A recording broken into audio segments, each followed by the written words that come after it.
บุคคลที่เข้ามาเนี่ยก็คือเด็กประมาณผู้หญิงผมบ๊อบจำได้เลยกำลังเหมือนกับเพิ่งอาบน้ำมาใหม่ๆแล้วเขาบอกเขาอยู่ที่นี่เขาอยู่มานานแล้ว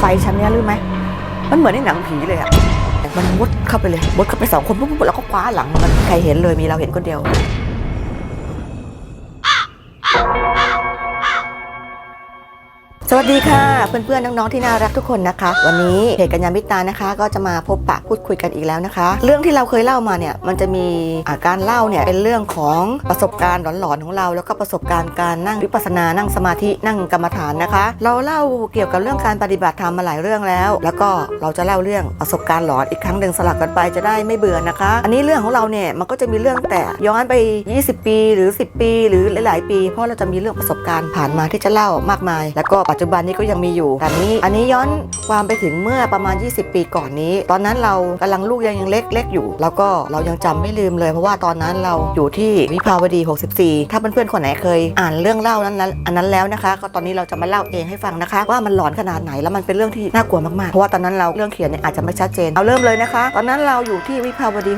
64นะคะหมู่บ้านมหานครนะคะอยู่ตรงที่สามารถทะลุออกไปถึงเส้นแจ้งวัฒนะซอย1ได้อันนั้นเราอยู่บ้านคุณพ่อคุณแม่อยู่บ้านหลังนี้นี่เราก็เพิ่งเริ่มแต่งงานใหม่ๆสามีเราก็ยังมาพักที่บ้านเราอยู่แล้วมีวันหนึ่งเราก็มีเพื่อนเป็นเพื่อนรุ่นพี่คนนี้เนี่ยเขาก็จะมาพักอยู่ที่โรงแรมเป็นที่พักนะคะเขาก็มาซื้อห้องแล้วก็บางที่เขาก็เปิดเป็นห้องเช่าอะไรลักษณะเนี้ยตรงนั้นก็โรงแรมก็ค่อนข้างดีนะคะไม่ใช่เกรดโลเกตเขามาสร้างเสร็จใหม่ๆนี่ก็จะมีคนมาพักอาศัยอยู่เยอะแล้วเพื่อนคนนี้เขาก็มาพักที่นี่เขาก็มาทำกิจการของเขาทุกอย่างเนี่ยเขาก็มีคนเข้านอกออกในเข้าไปแวะเวียนเข้าไปเขาทำธุรกิจเกี่ยวกับความงามก็จะมีพวกกลุ่มคนที่เข้าไปหาเขาอยู่บ่อยๆแล้ววันนั้นเราก็จะมีการนัดหมายกันเข้าไปนัดกันไว้ประมาณสัก6 โมงถึงทุ่มเนี่ยนะคะพอดีวันนั้นสามีเราก็มาอยู่ที่บ้านแล้วกลับมาจากที่ทำงานของเขาเนี่ยเขาก็มาอุ้มลูกไปด้วยเขาก็อยากจะว่าเดี๋ยวไปขึ้นไปมั่งไปเยี่ยมเพื่อนของเราด้วยได้ไหมแล้วลูกเราก็ติดเราอ่ะที่เรามีธุระไปแล้วก็ไปก็เลยอุ้มสามีเราก็อุ้มลูกเราไปเราก็ไปด้วยกัน3 คนเราไปก่อนกำหนดนิดนึงเพราะว่าเวลานัดของเราประมาณ6 โมงครึ่งถึงทุ่มเนี่ยอยู่ช่วงเนี้ยจะมีคนเข้ามาตอนนั้นเวลาสักประมาณ5 โมงเกือบ6 โมงเนี่ยโพเพอยู่ก็ประมาณ6 โมงนี่แหละเราก็เข้าไปในตึกนั้นอ่ะตึกนั้นก็มี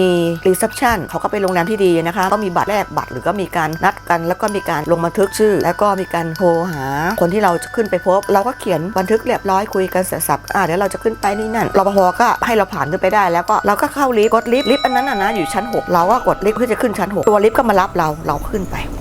พอเราขึ้นไปเนี่ยเรามีเรา3 คนที่นั่นก็ปิดกำลังปิดระหว่างที่ปิดอยู่เนี้ยก็มีการหยุดลิฟต์ด้วยการมือโผล่ออกมามือโผล่เข้ามาหาเราแล้วลิฟต์นั้นก็ทำท่าเหมือนว่ากำลังจะปิดแต่เห็นมือโผล่ออกมาเราก็กดเปิดให้เราก็กดเปิดให้พอกดเปิดปุ๊บเนี่ยประตูนั้นก็เปิดเพื่อนๆรู้ไหมบุคคลที่เข้ามาเนี่ยก็คือเด็กประมาณผู้หญิงผมบ๊อบจำได้เลยกำลังเหมือนกับเพิ่งอาบน้ำมาใหม่ๆแล้วผมเปียกๆเป็นผู้หญิงผมบ๊อบ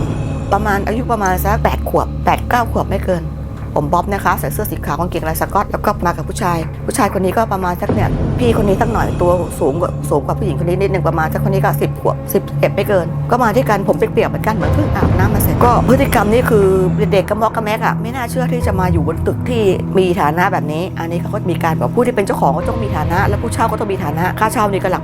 เป็นเบิร์นนะคะทีนี้อุปกรณ์ที่2 คนที่ถือมาเนี่ยเขาจะถืออุ้มมุ้งที่เหมือนกับเพิ่งเก็บเสร็จแล้วก็หอบมุ้งที่ว่ามุ้งโบราณนะไม่ใช่มุ้งสมัยบัตรปัจจุบันนี่นะมุ้งสีขาวเป็นมุ้งสีหูอะแล้วก็ถุงที่เขาหิ้วมาเนี่ยเป็นถุงกระดาษเขียนเป็นลายบักฮอตข้างหลังแล้วก็เขียนว่าโชคดีโอ้อันนี้ไม่ใช่เด็กรุ่นปัจจุบันแล้วเรามองแล้วสัญญาณเตือนมาแล้วเราว่าเราต้องเจอผีแน่ๆเลยตอนนั้นมันเป็นความไวลิฟต์กำลังขึ้นประจับชั้น1ขึ้นไปดึงระหว่างที่ขึ้นไปเนี่ยลิฟต์สมัยก่อนนี่เนี่ยมันยังไม่ได้เร็วปื๊ดถึงเลยนะมันก็มีการคุยกันขึ้นเราก็มองเด็กคนนี้แล้วเรารู้สึกแล้วจะไปชั้นไหนถามจะขึ้นชั้นไหนเขาไม่พูดไปชั้นไหนแล้วเมื่อค่อยๆขึ้นมาทำอะไรที่นี่เรายังไม่บอกอีกว่าไปชั้นไหนตอนแรกก็ขึ้นไปเรื่อยเขาบอกเขาอยู่ที่นี่เขาอยู่มานานแล้ว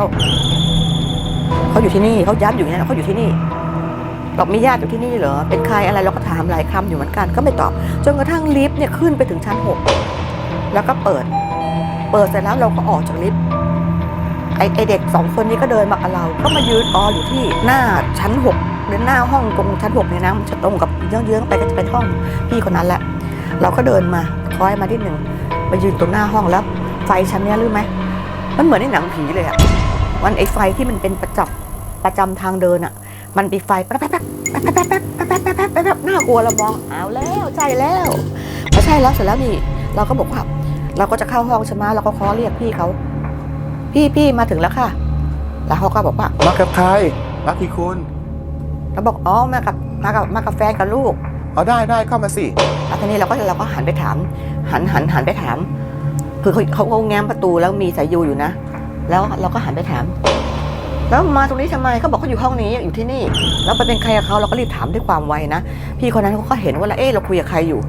เราก็บอกว่าไม่รู้พี่เด็ก2 คนเนี่ยมันบอกมันอยู่ห้องนี้มันอยู่ห้องนี้พี่มีญาติมาเหรอเด็กคนนี้บอกมันอยู่นี่มันยืนยันว่าอยู่นี่บอกกันไม่ให้มาบอกว่าไม่ได้ไม่ใช่แล้วบอกว่าให้เราไปคนเดียวแล้วบอกพี่แล้วเด็กคนนี้มาบอกอยู่นี่พูดด้วยความไวมากเลยนะพี่เขาบอกว่าไม่ให้มาแล้วบอกเราก็บอกแฟนเราบอกว่าเฮ้ยคุณพี่เขาให้เราเข้าไปคนเดียวอะนะเดี๋ยวกลับก่อนกลับไปรอข้างล่างหรือกลับบ้านไปก่อนก็ได้นะเพราะว่าบ้านมันใกล้ๆเดินมาได้อะไม่ทันไรเลยพอเปิดบอกให้เราเข้าคนเดียวพี่เด็ก2 คนมันไม่ยอมมันก็ผลักประตูจะเข้าให้ได้เลย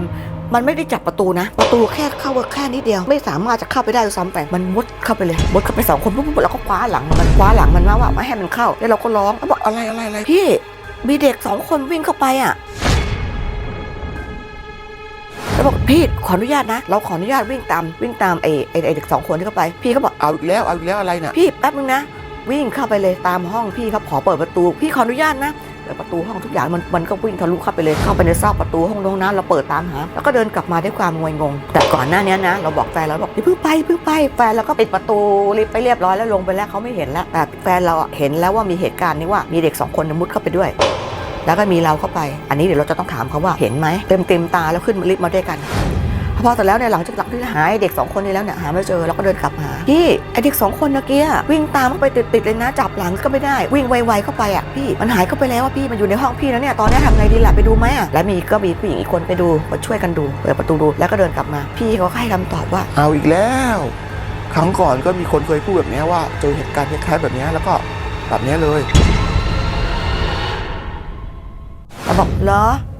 น่ากลัวนะพี่เห็นชัดๆเลยอ่ะมันเป็นเด็กผู้ชายกับผู้หญิง2 คนเข้ามาพี่ก็บอกนั่นนะสิสงสัยซะแล้วมีคนหลายคนพูดแบบนี้เราก็เลยนั่งอยู่สักพักนึงแล้วก็ทำธุระเสร็จของเรานะแล้วก็กลับไปแล้วก็ถามแฟนแล้วว่า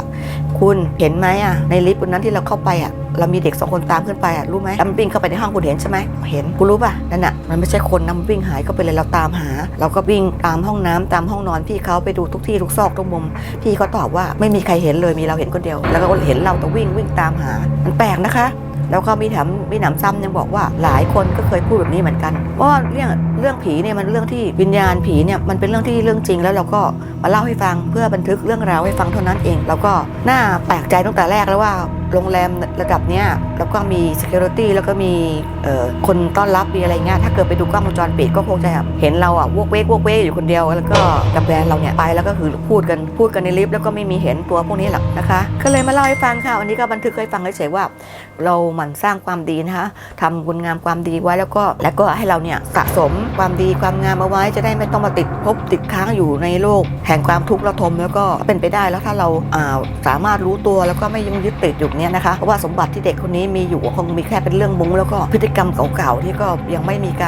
ารปฏิบัติแล้วก็ไม่พ้นการเวียนว่ายตายเกิดหรืออาจจะถูกฆ่าตายหรืออาจจะตายไม่รู้ตัวหรืออะไรอย่างเงี้ยค่ะต้องมาเวียนว่ายตายเกิดแล้วก็วนเวียนจองห้องเช่าห้องพักโรงแรมอะไรอย่างเงี้ยสถานที่อย่างเงี้ยโรงแรมต่างๆที่สร้างขึ้นมาเนี่ยมันมีการสิงสถิตและก็มีการจับจองห้องว่างๆเก่าๆหรือว่าห้องที่ไม่มีใครอยู่นานๆเนี่ยก็จะมีเหล่าบรรดาสัมภเวสีผู้ผีปีศาจพวกเนี้ยเข้าไปอยู่ได้คอนโดเราที่มีอยู่เนี่ยเราก็ยังสยองกลัวอยู่เลยเนี่ยมีแล้วก็ไม่ได้เข้าไปอยู่อันเนี้ยเราก็เลยกลายว่าอาจจะต้องมีสัมภเวสีหรือพวกนี้เข้าไปจับจองเพราะฉะนั้นเราจะต้องไปทำอะไรบางอย่างแล้วล่ะในก็ทำใจนะคะเราไม่ได้อยู่แค่เราเท่านั้นเราอยู่ร่วมกันอีกภพหนึ่งซ้อนอยู่เพราะฉะนั้นการที่กระทำอะไรเนี่ยเราทำความดีความชั่วน่ะผีเห็นเราไม่ได้เห็นคนเดียวมีสิ่งอื่นที่ซ้อนอยู่ในโลกใบนี้แล้วก็ดูพฤติกรรมเราอยู่ทำอะไรก็เกรงกลัวต่อบาปอายผีอายสางอายเทวดาอายสัมภเวสีบ้างนะคะ